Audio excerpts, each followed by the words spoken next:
In this video, we will introduce a client-server example within the Java programming language.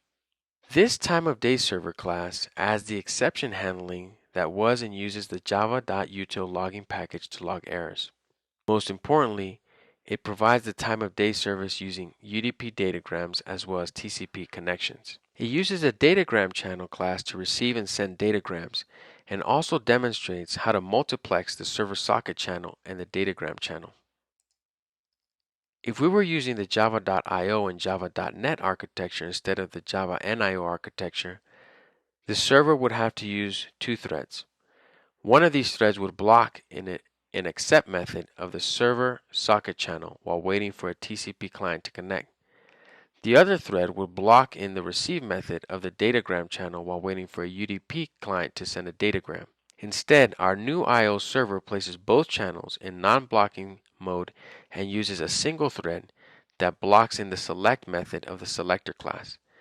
The selector monitors both channels, and select returns when there is activity of interest, a connection ready to accept, or a datagram ready to receive on either one. Now let's run our example.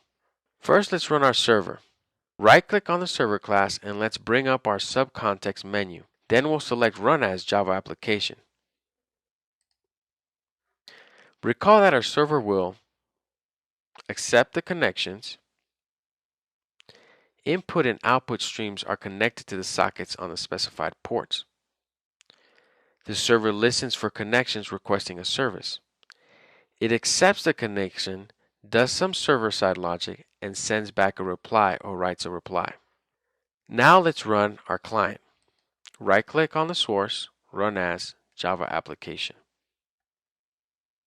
The client initiates the connection to a known port on the server from whichever port is available on the client.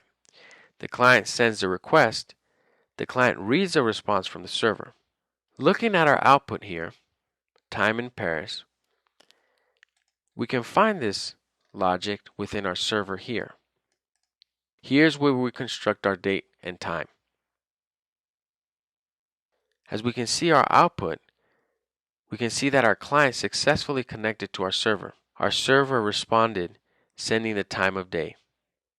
This concludes our discussion of our client-server example in Java.